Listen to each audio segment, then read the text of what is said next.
want to talk about pussy power. Is not only is your sex life going to improve, but your boundaries are going to improve. Yeah, maybe Celia, you need to calm down a little bit. Maybe you should just settle. When there are challenges in relationships, so many people are scared to look and they avoid the hard conversations, they avoid the discussions, they avoid doing the work. Why would you say it's important for women to embrace their sensuality? Tell us the difference between sexuality and sensuality. Start surrounding myself with people that were doing similar things.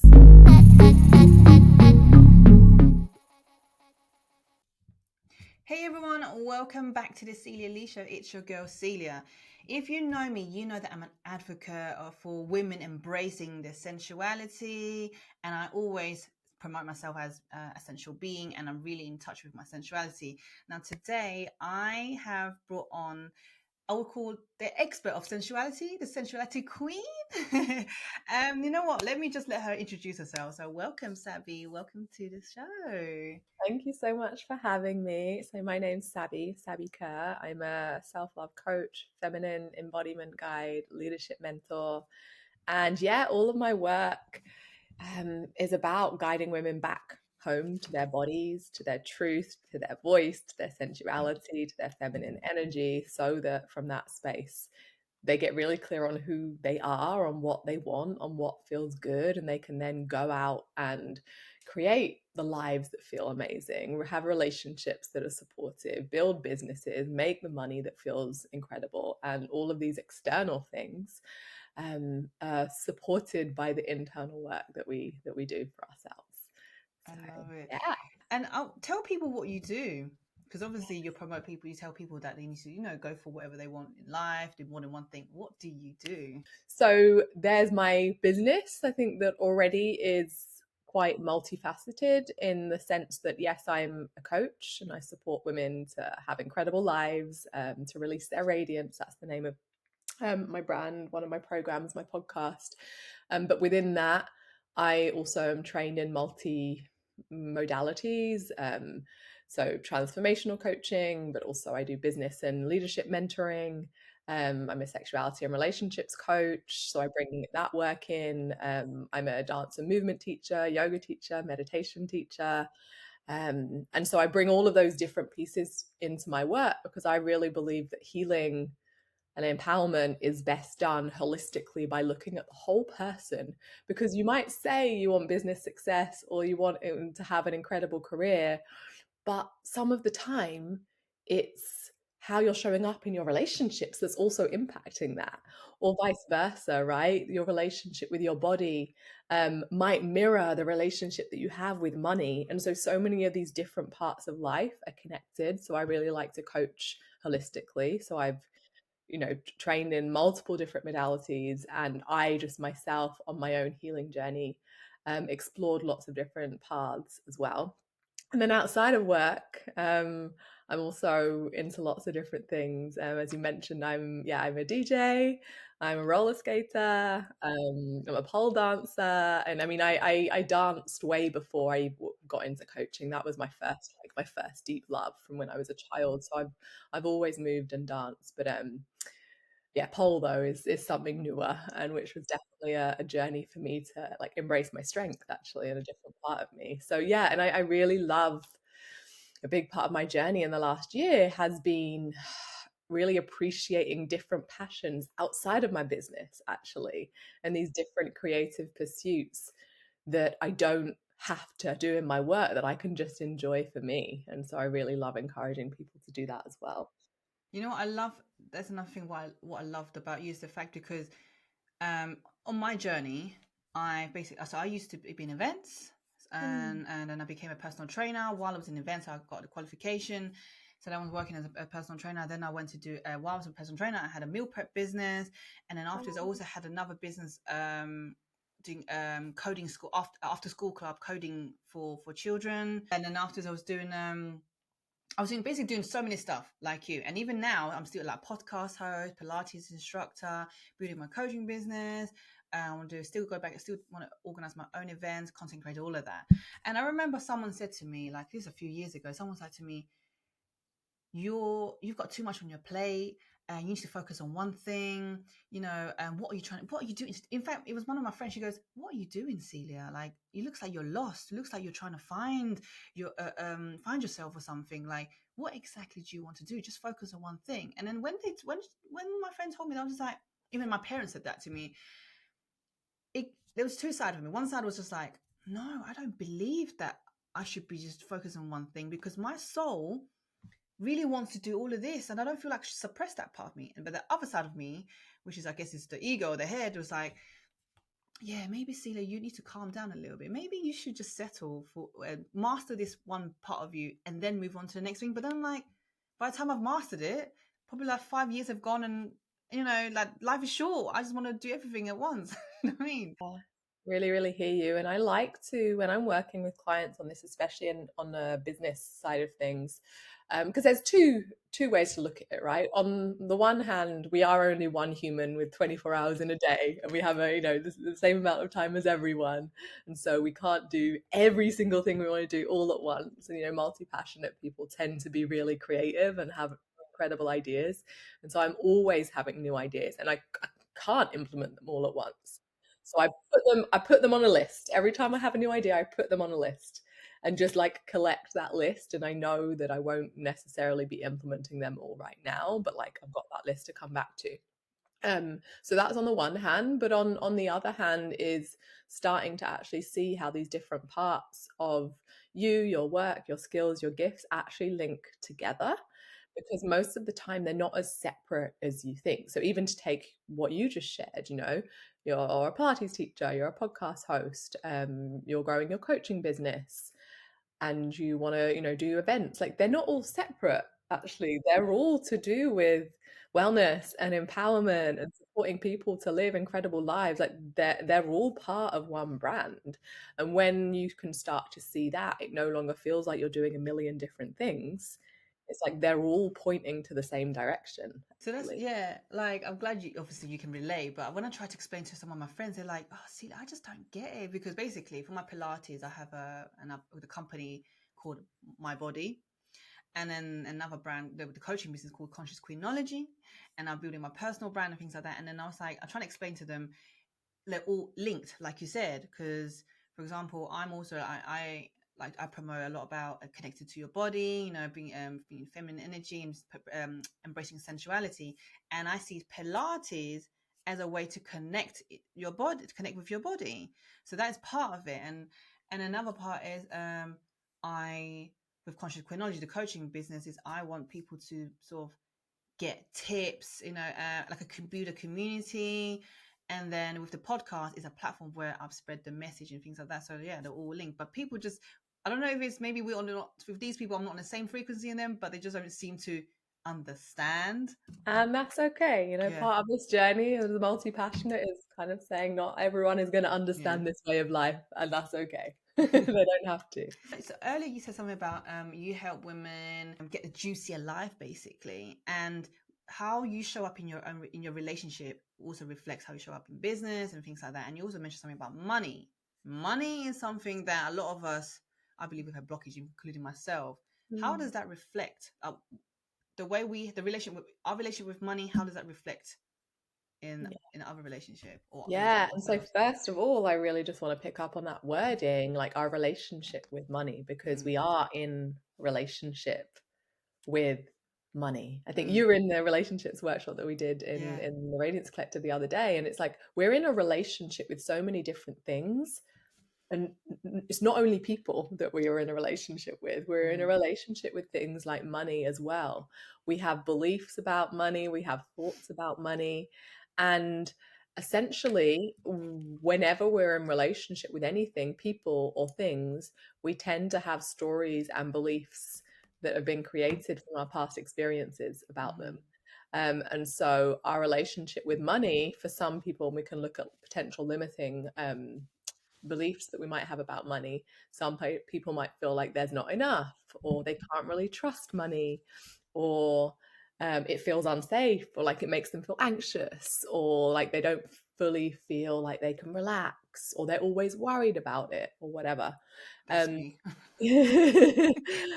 and so what I really like to kind of invite people to do with any beliefs work, with any like relationships work, is to look at like where else are these patterns coming up? Are Mm, there any other areas that um, that kind of belief and story is similar, where you can't fully relax, where you can't where you don't feel totally safe, where you feel like it's going to leave, or you mm, feel like it's going to run out and you're going to be left or abandoned. And then we can start to do the work to shift those beliefs, and then mm. that will shift in terms of money, how we welcome it in, how we spend it, how we save it, how we invest it.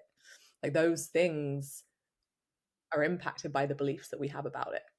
How do we shift the mindset then? Yeah, yeah, and there's so many different pieces to do, but specifically with money, um, to start a new like to start to build a new relationship with money, notice like how do you treat it, how do you feel about it, how does it make you feel, and or just as if you were trying to heal your relationship with your partner or your friend or like your mum, like can you do the same with money, and so something that I implemented a few years ago, um yeah, I've been doing it like for a good maybe a year and a half now.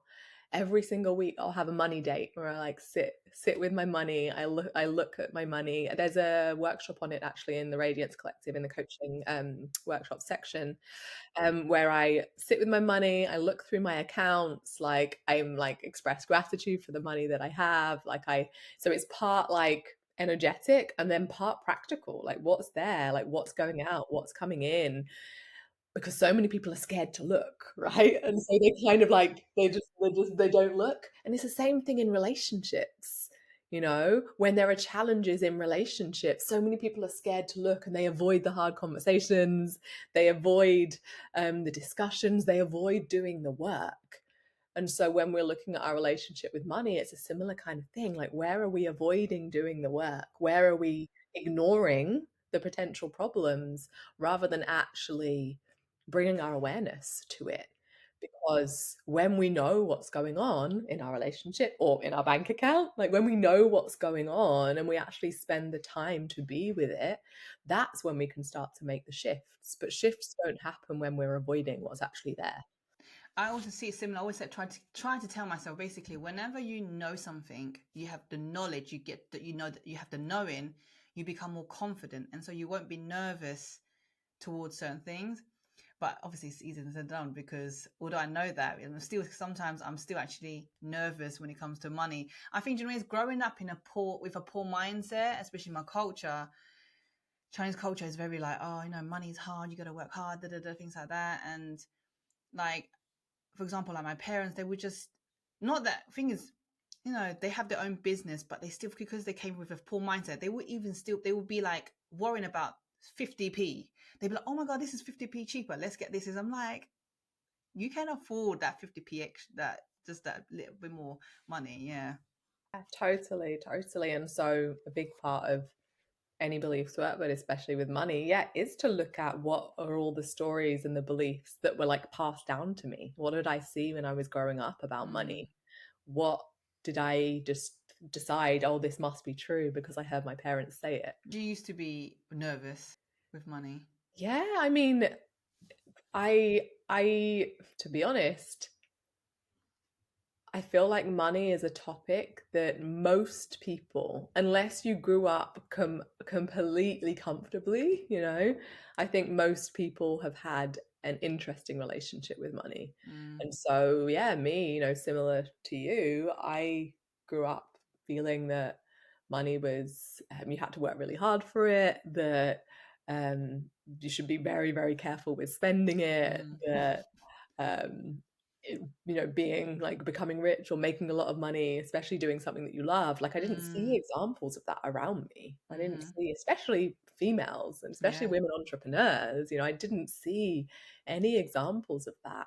And when we don't see any examples, like we just kind of create this story subconsciously of, oh, well, this isn't possible for me then. Mm. And so one of the things I really love to remind people of, again, whether it's money beliefs or whether it's something else, an incentive to adopt a new belief actually is that you get to be a new example for someone younger than you, you know? I love You that. actually get to be an example for a teenage girl that's like looking around for people that are in healthy relationships, or for female entrepreneurs that are doing really well, or whatever it is. Like, you get to be that example if you Mm. break through this belief that you have.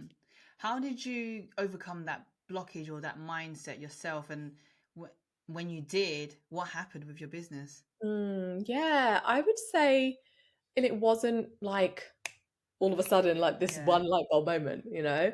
I think an important practical piece for me was to start surrounding myself with people that were doing similar things, because it's can be quite hard to shift your beliefs, especially around money or around business, when you're the only people that you're with are people that have a more conventional lifestyle with conventional jobs. It's going to be quite hard for you to really shift how you feel and what you believe Mm-hmm. when those are the people that you're with. You know, they Yeah. say we're the average of the 5 people we spend the most time with. And so another important thing to do for shifting beliefs is to start to be with people that do similar things to Mm. you, or people that are further ahead than you. You know, get Mm. yourself in rooms of successful people that actually believe the things that you are one day wanting to believe. So Mm. yeah, I've spent a big chunk of my time learning from mentors that are further ahead than me. You know, going to networking events all the time, living in places that are where I'm surrounded by entrepreneurs, where I'm surrounded by people that are doing things in an unconventional way, but are making an amazing amount of money. Mm. So I've kind of consciously put myself in situations and places and experiences where that is the norm, and that I think was a big part of me shifting that belief. Mm. So, like, I want to talk about like moving to feminine energy and the relationship with money and abundance. So, abundance is feminine energy, and people say, I've heard people say, once you let go with the flow, you surrender. That's when you allow in. So, because you surrender and you're receiving. That's when you will receive, abundance, and the money will start flowing in. And it's easy to hear that. So, have you been on that journey where basically you actually surrendered and allowed it to flow into you?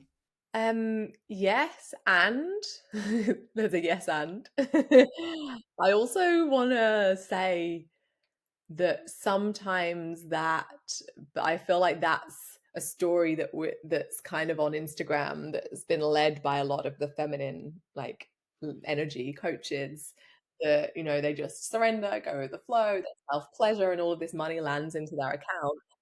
And I think that's irresponsible to say that it's that easy, because it means that when it doesn't happen for a lot of people as quickly as it maybe happened for them, they feel like they're doing something wrong.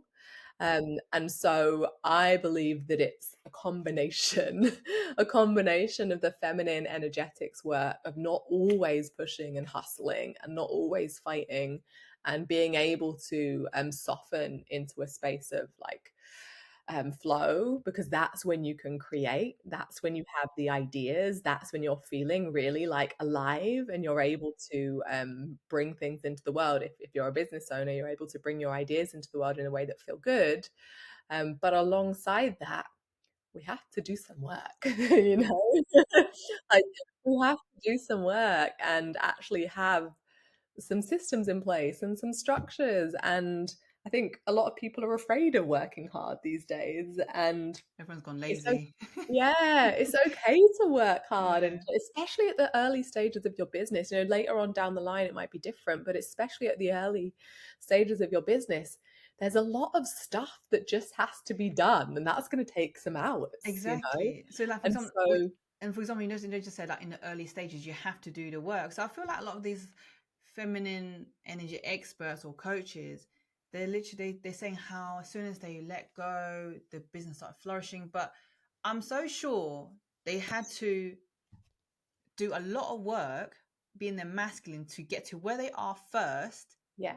and then be able to be in their feminine. Yeah, I and feel so like they they've miss that got part. all of the foundations for their business are already Mm, there. You know, yeah. they're not, they're all of the things have been already built. And then that's the thing, when you've got all of the foundations in place and everything is built, it is easy. Just if you think about how feminine energy and masculine energy works, like when the masculine is there, is solid, is Yeah. supporting, is holding, the feminine then can like ease and soften and relax a little bit because that masculine structure is there supporting.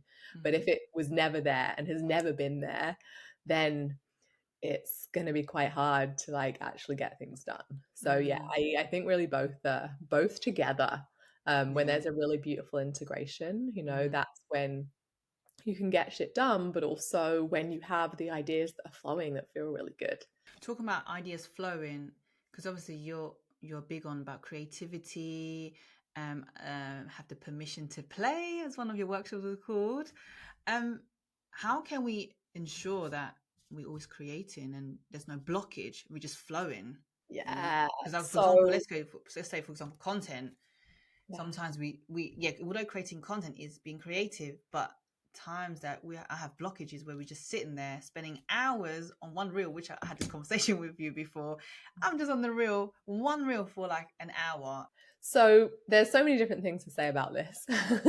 On the one hand, there is the when you are having those blockages, give yourself a moment to actually stop and do something else. And Mm, like maybe you don't post that day, maybe you don't share that day, and that's okay. And this is different for different people, right? For where you're at in your business and what your current intention is. And for someone that always finds an excuse to never share, then maybe this isn't for them. But if it's someone like you that actually normally is really consistent with sharing and normally doesn't have any issues with sharing, you know, the times occasionally when you do have those blocks come up, like can you just be like, oh, it's okay, actually I'm not going to push through this. mm, Because sometimes when we give ourselves the space to rest or pause, or when we go to another activity and we give ourselves the space from creating, like the creative energy really flows through again.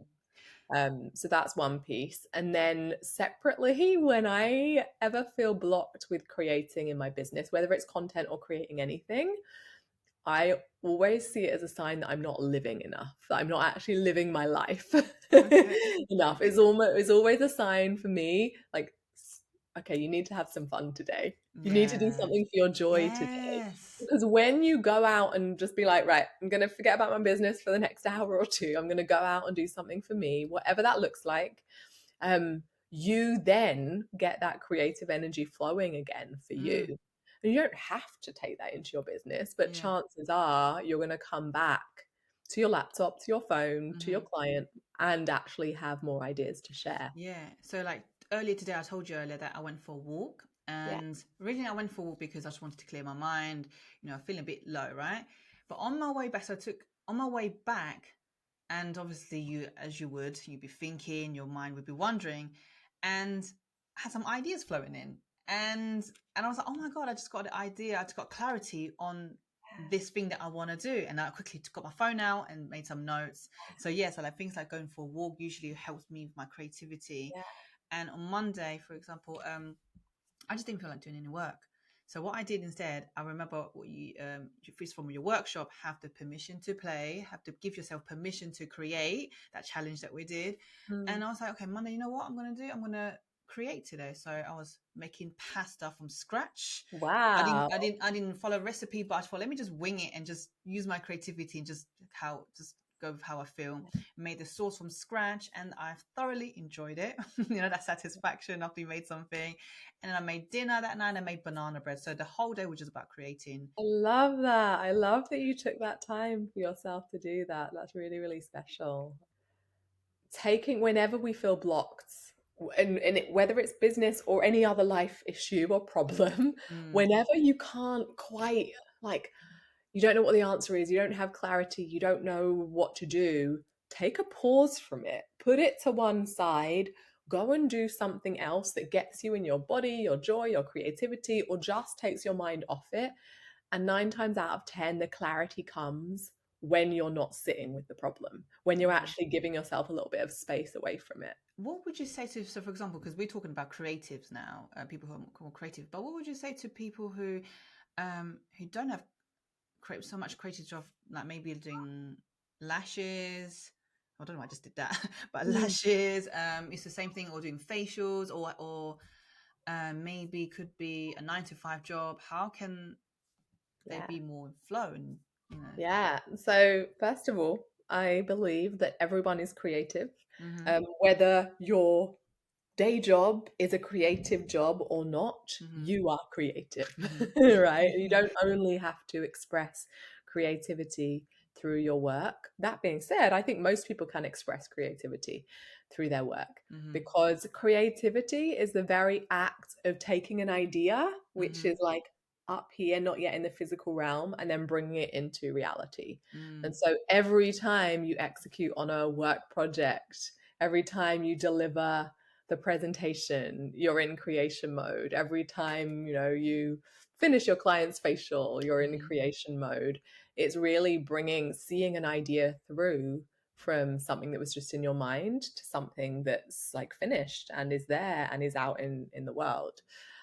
So I'd say the first step actually is to shift your mindset around what creativity actually means. Mm-hmm. Because when you do that, you can start to see all of the parts of your life that you're actually being creative in. Every conversation is creative, you're creating it.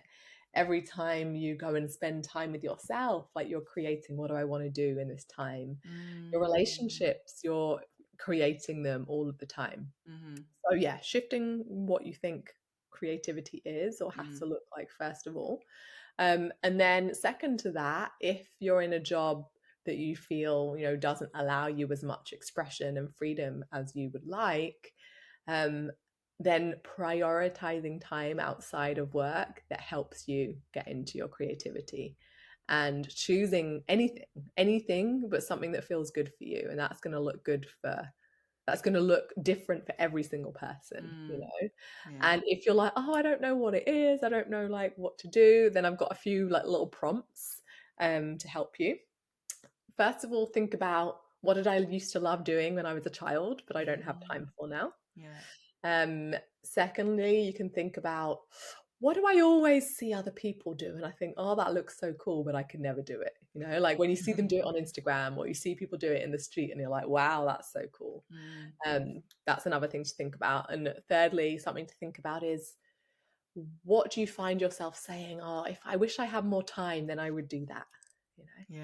And so ask yourself these questions, and you're probably going to get some activities that are going to help you fuel your creativity a bit more. Mm. Similarly, I would also say things like you have one life and it's short. Mm, So you're living this human experience. So you better make this experience juicy. yeah. And whatever it is, if you're always been curious about it, just go do it. Because at least you've experienced, what it's like. And if you didn't like it, then at least there won't be no what ifs. You just move on Mhm. to keep it moving. Do the next thing. Yeah, Yeah. yeah, exactly. Um, but talking about the topic of sensuality, is there a connection with sensuality and creativity? Yeah, yeah. I mean, our like sensual energy is our creative energy. Our Mm, sensual energy, it's our life force energy. It's this like feeling of feeling alive, mm, actually. It's this energy that's flowing through us.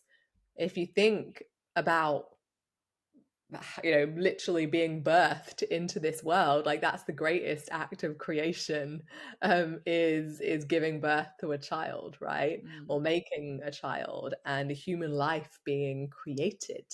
And mm, that's our sexual energy that enables that. And so that same energy that flows through us can be used to create in all parts of our mm, lives. And so why I really love working with women on connecting to their sensuality is because, yes, they feel sexier in their bodies, they feel more connected, they have better sex, they feel more pleasure, like they feel more confident, and they can then take that same energy and shift how they create in their business or how they create the rest of their lives, or how they, create their relationships, or how the ideas that are flowing through when they're bringing new offerings in their business into the world. And it's all connected.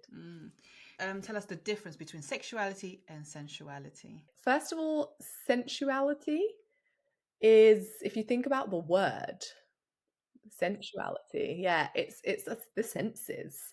And so thinking about what does it mean to be fully connected to my senses, it's like this feeling of fully alive, like seeing, hearing, feeling, tasting, touching. It's like life in full color. It's a life full of sensuality. It's a life where you're fully connected to all of your senses. You're fully present. You're feeling, you're touching, you're hearing, you're tasting, and everything feels really full. And any life that feels rich and joyful and blissful tends to be one when we're really present with our senses, with what's actually going on. And why that supports us sexually is because when especially when I do work with women on connecting to their like sexual pleasure, a big tool to do that is slowing down enough to feel all of the senses. Like for me, like sexual healing work or sexual like reclamation work um, is a practice of presence, of slowing down enough to actually feel all of the sensations that you might be missing when you're numbing out, or when you're caught in your mind, or when there are different beliefs that are taking over. And so this idea of slowing down enough to feel can really support us sexually in the bedroom, but also in the rest of our lives. Being sensual doesn't necessarily mean sexual. So when you come to your business, for example, it's just basically, like you said, being touched, being connected, and in touch with your senses to sort of be creative, basically, in other words. Yeah, to be really like fully feeling, fully present, like fully connected. Have you always been this sensual being, sensual queen? I feel like it was always inside of me, you know? I say the same about myself as well. How did you Yeah, discover it? yeah, but I had to rediscover it. I had to remember that it was there. Tell us a story.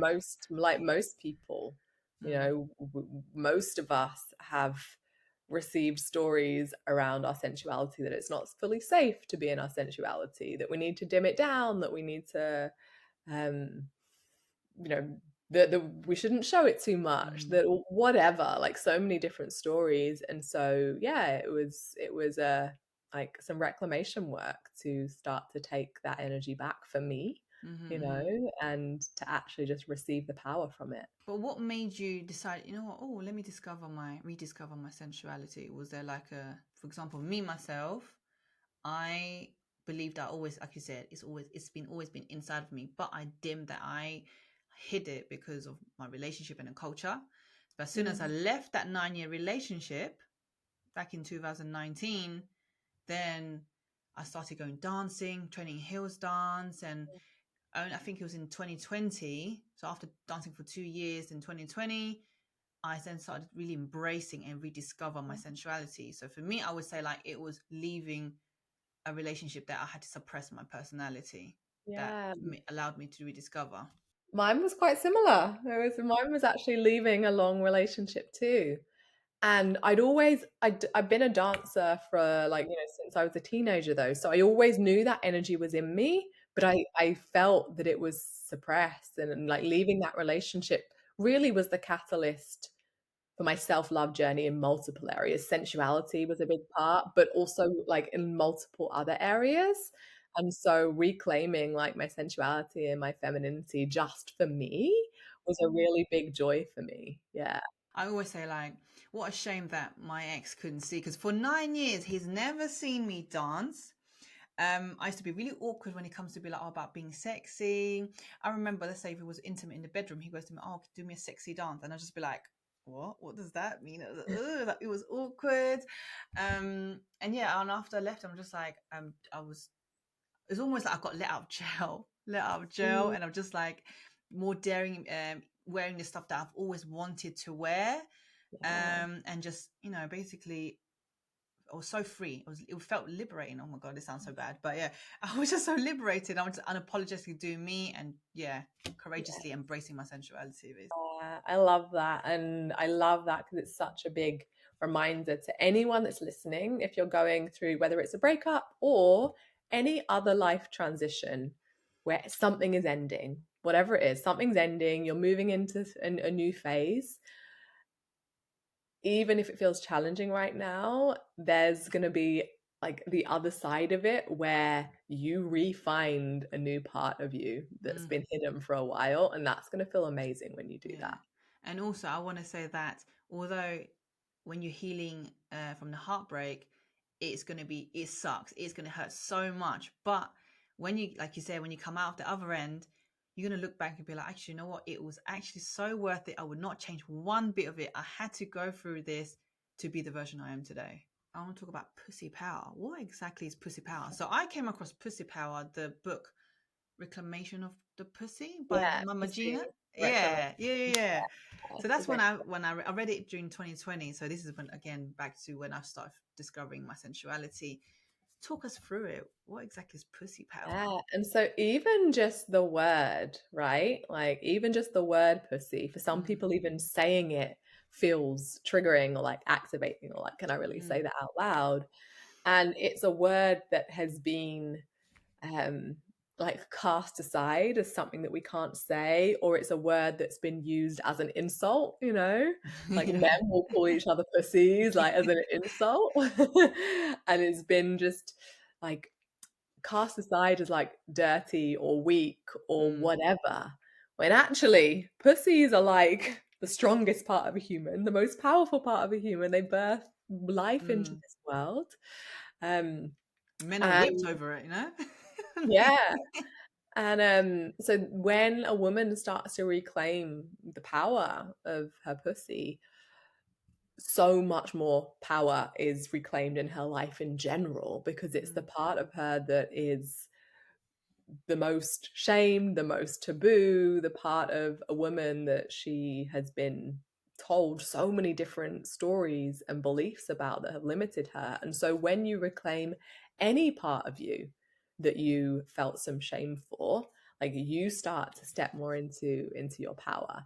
And so it's on the one hand doing female pleasure work to reconnect with your body, with your pussies, with the pleasure potential of your female anatomy, which is incredible, because for so long women have been fed the story that our bodies are for men's approval, that sex mm, is for the pleasure of a man. How many women have um and used sex as a way to just validate themselves, because they thought, oh, like men will want to be with me if I do this and whatever. And so all of the ways that women have given their power away. And so doing sexuality work can be a really powerful way to reclaim your body for you, to reclaim your pussy for you, to to understand how oh, a okay, little you're good. something stuck in my throat. You I'm okay? clearly passionate about this Yeah. topic. um, yeah, reclaiming this part of a woman just is supportive in all areas, Mm, sexually, but then in the rest of her life as well. Because mm, when you can like reclaim the part of you that you felt ashamed about, it's almost like you can then do anything. mm. How do you reclaim that? For example, pussy. Like people be like, okay, this is just body part, but how do I reclaim it? So many Yeah. ways. So many ways. One of the first exercises that I like to do when I guide, were you in this Yeah, session? I I think you was. were. Yeah, yeah, So we did that in that session. One of the exercises that I like to do is actually building a relationship with your pussy. yeah. And actually, in Mama Gina's book, she guides a similar exercise as well. Mm-hmm. And so start to connect with your pussy as if it's not a person, but like as if it's got an energy in itself. Mm, And so you can do a meditation with your pussy where you connect to the energy of it, where you connect to what it needs, what it wants, what it desires, to what its fears are, to like what it's upset at you for. How have you abandoned it? How have you Mm. not listened to your pussy's yes or your no? Like, so many women have ignored their pussies being like, no, I don't want anything to go in here. Give me And an women, example. One example. What would that be? That no. How would it? yeah, I mean, when I said anything going in there, it can be anything, right? No to penetration Mm. when women aren't a full yes, but they're just like, oh, it'll just be Yeah. easier to, to go, or even no, I'm not fully ready yet, actually. Mm. Like, my pussy isn't warmed up, I'm not wet and juicy Yeah. and ready for penetration, but for whatever reason, don't feel confident enough to Mm. say, no, I need more time. No, I need more foreplay. Like, no, I need to spend more time getting warmed up outside of the bedroom before we Mm. go anywhere near there. And so, why it's such powerful work is not only is your sex life going to improve, but your boundaries are going to improve. You're going to be able to better express your voice I in want to talk all about pussy areas of power. life What when you exactly is can pussy power? So I express came across your pussy needs power. sexually more. And so doing this kind of ritual practice meditation to connect with your pussy can be really powerful, because you start to build this relationship with her where you no longer want to override her needs. Yeah. Right, where you from this point forwards, you're going to be like, I'm going to listen to you from now on, actually. Like, what is it that you need? Yeah, I love the way you explained that. It was really good, and about how it relates to the into your life, how you have a voice in your life as well. And also, I want to say something like related to, you said better sex. I feel that when I really discovered my sensuality, really tap into it and got that confidence in just freely expressing my sensuality, and after reading Mama Gina's Pussy, and just know that my pussy is powerful. I swear to God, like when I was dating this guy, I was seeing him. I felt like because I was so confident and just knew the power in my pussy, I'm telling you, he was hooked on to me. And I love that you said that, Yeah. because a woman that knows what she Yeah. wants, a woman that knows how she wants to be pleasured, a woman that is confident in her body, that's really fucking sexy. Yeah. Like, that's really attractive, a woman that can use her voice and say, this is how I want it. Like, no, I need more time doing this. Like, a woman that can actually stand up for herself in that way is really attractive. Mm, yeah, Yeah, and to be honest, yeah, a lot of men they do say it themselves. Actually, they do say, I like your confidence." yeah. They do prefer a woman who's more confident and not insecure, because when you're not insecure of your body, you're actually more open, and so when you Mm, when you're intimate, the movement in your body actually is yeah. actually very sexy And itself. that's the thing. You're in your body, Mm, you're more present in the moment. A yeah. big part of sexuality work when I'm working with clients, or when I'm supporting women to connect to their pleasure more and to have better sex lives, is actually to feel more confident expressing their voice, and to notice how much are they coming into their mind and worrying, what is it that I look like, what is Mm, it that he's thinking, like, mm-hmm. oh, like all of these different things that come into the mind that then take you right out of the present moment. And when you're not in the present moment, like we talked about sensuality being Mm, about connected to the senses, that's right now. If you're not connected to your senses right now, you're not actually feeling. And so mm, no wonder. yeah. Well, I would say it's important for women to embrace the sensuality. Because that's their life force, that's what's going to support people and everybody, to live lives that feel juicy and like Mm, turned on and alive and connected. And I think everyone can feel, even if you don't use the word sensuality, everyone has felt the difference between a life that feels like flat and meh mm, and, mm-hmm. and like okay, and a time when you felt like alive and blissful and just like fully lit up. Like, that's your sensual energy. Can you give maybe two tips? I think maybe we covered this already, but how can they embrace the sensuality? Let's say if they're a beginner, they're like, okay, I'm on this Yeah. journey now. What would you tell them Yeah. to do? I would say any practice that gets you into your body. So I'm definitely going to suggest dancing, and I would say if you want like it as a structured practice, do a daily mirror dance. So pick one song, maybe like a song that helps you feel really sexy and like helps you get into your body, and then dance freely in front of the mirror. If you want to take it up a little notch, maybe you dance without clothes on in front of the mirror. If you want to take it up a little notch more, maybe naked mirror dancing and with some like sensual touch and just like really feel yourself. And if that's new to you, you might feel really awkward. But like give it some time and some space. And remember, this is just for you. The door's closed. No one else is there. No one else needs to know. This is just for you. And that can be really special, creating that space for yourself. Dancing was definitely my way of discovering my sensuality as well, especially in heels dance, yeah. And because usually the heel dance are very sexual and being comfortable touching yourself, basically. Because before that, it was just like trying to be sexy and touching yourself. It was very awkward for me. And now just like freely touch yourself. Thank you so much for that, Sabi. I really enjoyed this, and you dropped so much gems. Yeah, thank you so much again, taking the time for coming on. Yeah, How thank you can for having me. Thank you. So how can people find you? Yeah, so find me on Instagram. It's my name, Sabi.Kerr. I share lots over there. My website's my name as well, sabikerr.com. I've got lots of freebies. Got a sensual feminine dance bundle. I've got a workshop on multi-passionate entrepreneurship, essential flow class freebie. So most of the things we talked about, I have a free workshop for, so that you can like dip your toes in, and try the work. Feel free to either head on to my website or drop me a DM.